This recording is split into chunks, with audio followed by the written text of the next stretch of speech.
All right, let's see. Antoids, let's get you on here, man.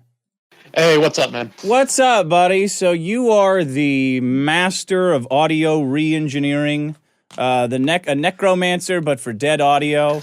Excuse me, please get the branding right. It's reverse audio engineer. Right, you are the reverse audio engineer. He's kind of a forensic audio enengineer. He's the negative Sean. Yeah. He's the anti-Sean. You're the Dick Show The audio Mexican He's engineer. the undeleter. He's the undeleter. Yeah, two forces. You guys are two audio forces, always at odds. So If we ever touch, there's an audio explosion. If you ever touch penises, there's a big audio explosion. Oh. You found some gems. I'm gonna delete that. You found some gems this week, I understand. Yeah, I don't know which one you want to do exactly. You want to do the long one? Yeah, I'd like to start with the grievances uncucked. I'm so happy that this audio exists. Yeah. It really shows it's Maddox at his worst, I think. Oh, Well, this was every day. This was every single fucking episode of that amazing show that I would have done forever. But this interaction that Maddox and I had that he cut from the show, and I'm surprised it was in the Sean edit, to be honest. oh yeah. Yeah, I think well, it was good. It was good content. I think at that point, I knew that he went through, and because we're getting into the later episodes, I knew that he went through, and I was like, you know what? I don't want to. Why bother? Why? Yeah, it was like he'll cut it out if he wants it out, or you know, whatever. Well, that was the worst thing about it, because as it went on, his points about, well, I need to edit, were bolstered by the fact that he told you not, like, we all knew he was editing. So it's then just do it yourself. Well, he would also do it. Yeah, no, he would also have me not edit things sometimes, where it's like, oh, I'll take care of that. Yeah, you know, or like the end music. yeah, I would never. For some reason, I'd Probably never because put that he in. wants to edit it to convey a certain tone, and if you just cut it out entirely, it's harder for him to do that. it's harder for him to. If I end the show, it would be harder to chop the music off. That's why. Oh yeah. He never had all the tracks. Yeah. Yeah. Yeah. He would get a 2 mix from me, and yeah. Okay, without the so music. this conversation happened in episode 73. And Correct. the reason it happened is in episode 72, Maddox was complaining about coughing up blood. Like he came in. Oh my God. He came in with a big like kombucha or some stupid drink that he was some fucking fruity drink, right? He has some hipster drink. He came in saying how his voice was sore and he was coughing up blood. And I said, "Well, you got to stop shouting." Like I told him when he came in, like you got to stop shouting. You got to learn how to speak from your diaphragm. This is coming to you from someone who has sang with a piano for 10 years, which is the loudest instrument there is. Like, I'm not a professional, but I've read a lot on how to preserve your voice while you're trying to sing over a fucking piano in a bar. So I just said, you got to stop shouting, raise the levels in your headphones so you don't have to shout over yourself. Yeah, you don't have to work so hard. And, and look at some diaphragm stuff. So you don't shout. You can project, right? Yeah, and don't worry, it's going to get mixed afterwards. Yeah. So that argument was uncomfortable, and it happened before the show. And it was a really innocent statement, Very too. weird. You're actually framing it like you came at him a little harder than you actually did, because I remember it was very like, well, dude, and like he took such offense to it, and you're like, I'm just saying that like you're coughing up blood. Yeah. Like there's something needs to change. You shouldn't be coughing up blood from speaking into a microphone for an hour. That's severe. Yeah. Okay. So then I think it's peak Maddox too, in that he focuses on such a small part of the issue and doesn't see the forest. Yes. For the well, trees. then he talks about all the issues at once. Anyway, here's the audio. This is from the next week. He brings it up in the middle of a recording. Yeah, apropos of nothing. I don't remember thank this. God. I remember this one. It's very uncomfortable. I've gotten many texts from my brother-in-law texted me just this morning saying if he ever heard a recording of himself talking like this, that he would kill himself. Wow. So just to one-way trip to Greenland. One-way trip to Greenland. Here we go. Here's the airing of the grievances. Biggest problem in the universe, Uncooked.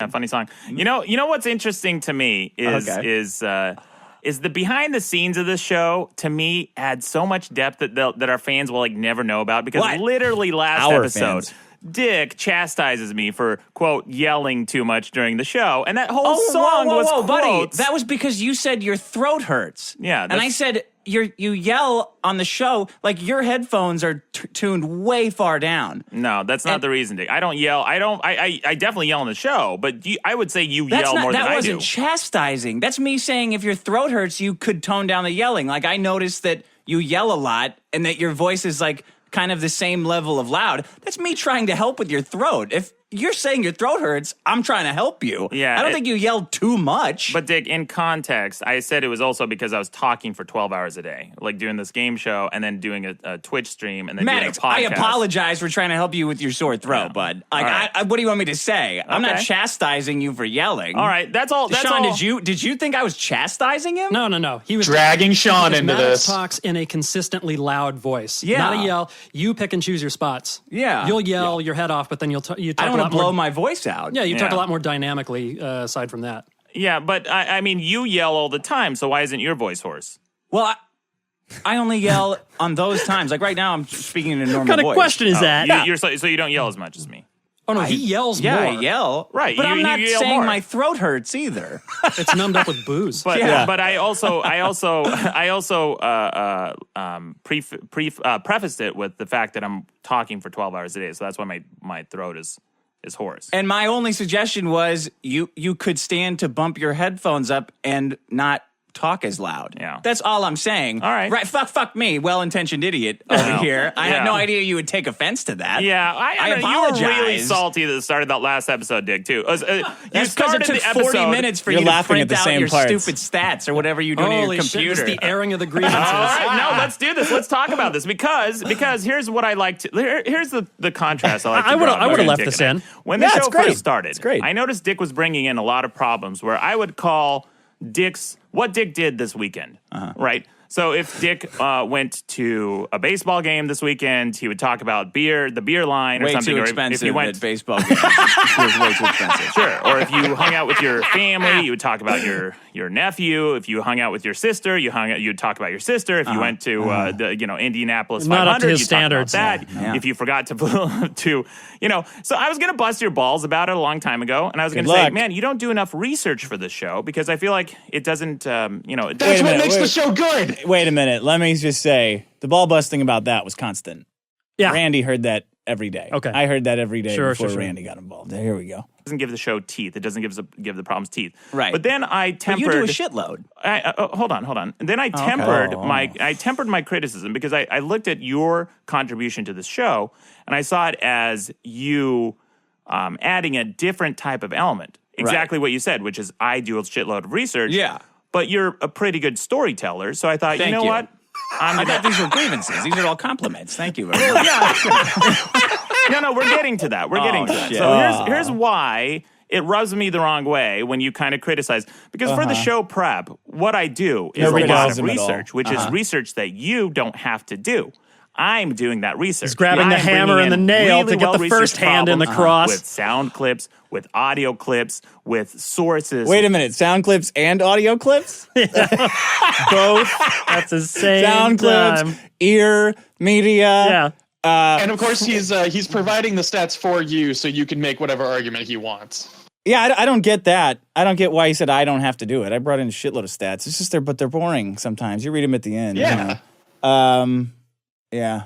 What he misses is that frequency alteration in the air. And also brings in that stuff. And also EQing. Audiophonic presentations. All these things. What are we, 5, 6 things now? Updating the schlang fodders constantly.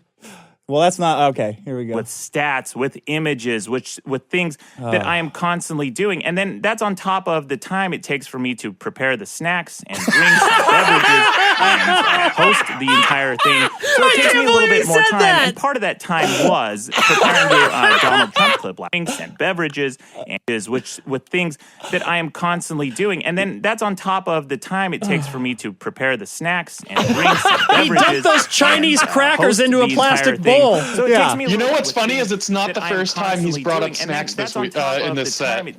What's that, Antoids? I would say what's funny is he brought up snacks in the bicyclers thing in the last set of 10 too. He's like, oh, I drove down to the store to get you guys these beverages, and you guys were setting up. Oh yeah, like, he's so obsessed with it. He's Emily fucking Post. I don't know what the obsession with snacks Very strange preoccupation with the whole snacks. He really did, yeah.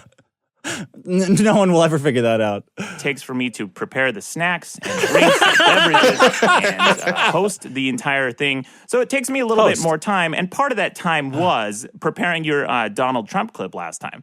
So when you kind of get salty about that and then start the show with an accusation of plagiarism, that's a kind of shitty thing. Wait, this one? No, last episode. What do you mean last episode? What was the plagiarism? You accused me of stealing that bit from a fan. Oh, I wanted to give him a shout out because I was just reading the comments. Did you listen to the show? I already did. Oh God. Okay.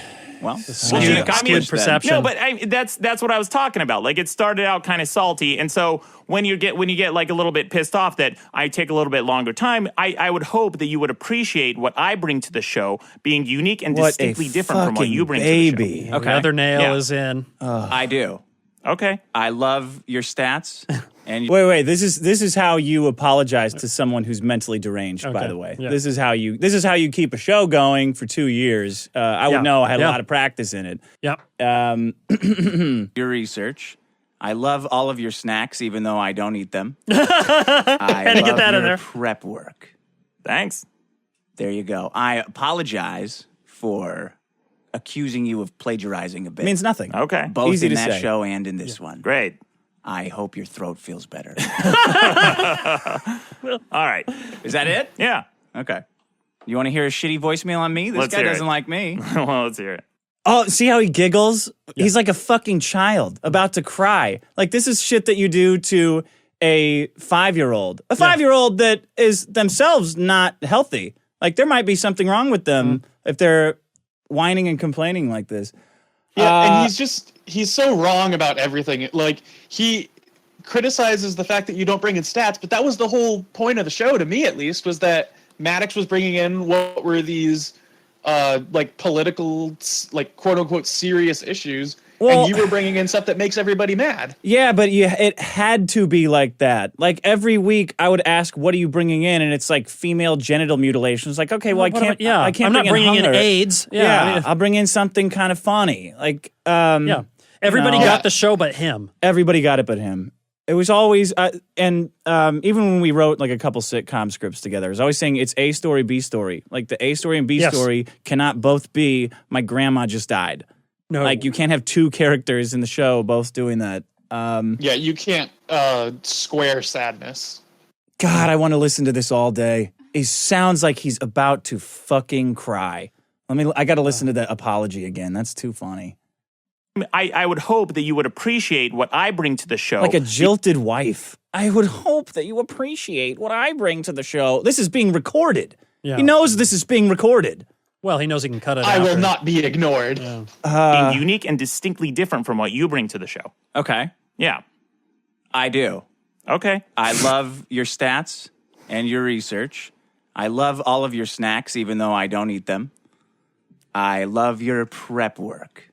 Thanks. There's the crying. There you go. I apologize for accusing you of plagiarizing a bit. Okay. Both in that show and in this one. Great. I hope your throat feels better. All right. Is that it? Yeah. Okay. Do we feel better now? You want to hear a shitty voicemail on me? This guy doesn't like me. Feel better now? Ready to go back outside and play? Yeah. You ready? You know, yeah, you okay now? They're not being mean they're not being mean at you. They're being mean with you. Are you all... I mean, everybody's here for your birthday. You want to just sit inside while everybody has fun at your birthday? Yeah. Come on. Let's take you outside. It's okay. You got all these presents. You know, all your friends are here to see you. Yeah. Doesn't matter anyway. Guess. All right. What's up, man? What do you got? What were you gonna say? I was just kind of curious because in listening to the uncut episodes for this one, it feels like there's a real build-up up to episode 77 of like behind-the-scenes petty drama that's not strictly part of the show. So I was just kind of wondering if you got the sense that he knew about the whole 80s girl thing before he brought it up, or what? Because I definitely got that impression. No, because that I don't happened. think there's any way. That happened after episode 76.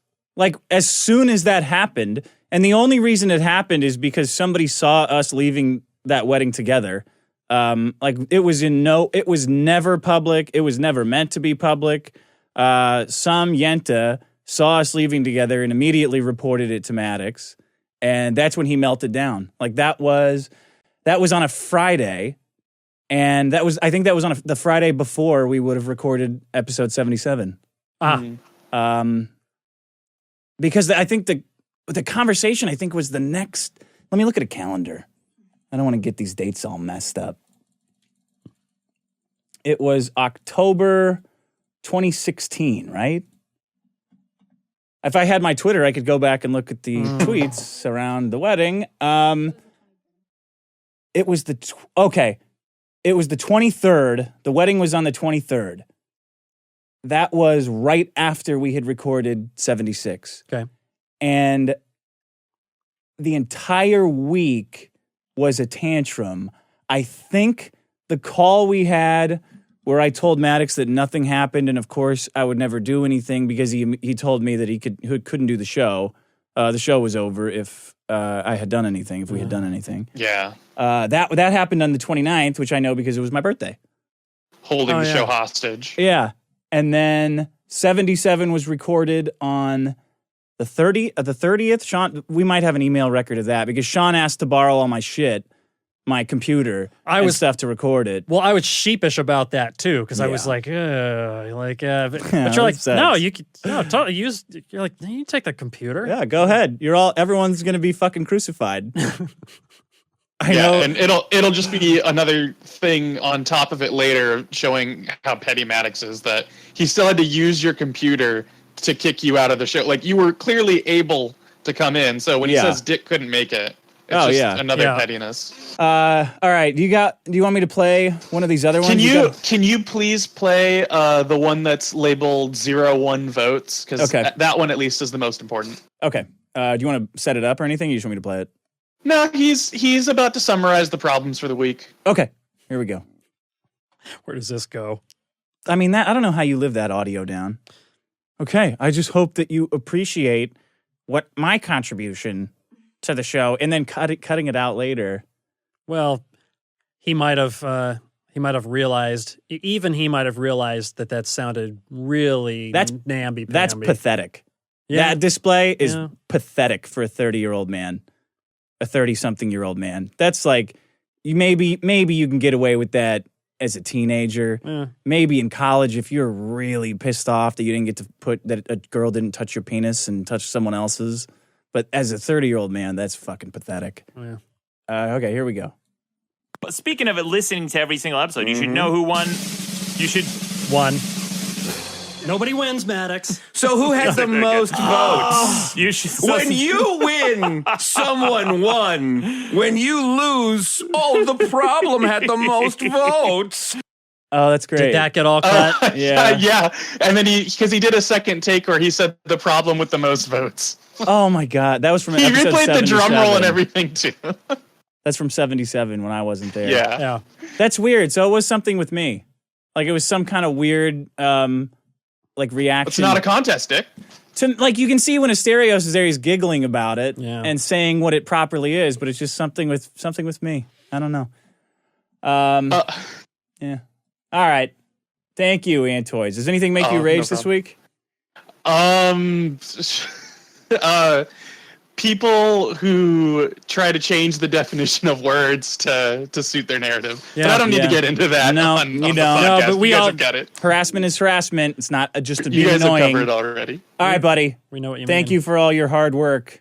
Undeleting. Oh, no problem. And reverse audio engineering. Thanks a lot. I look forward to next week. There's not a lot of these things left, guys. Oh. Only 3 more weeks of these uncucked episodes left, and the last one's going to be light. And then maybe we'll get to the bonus episodes. I don't know.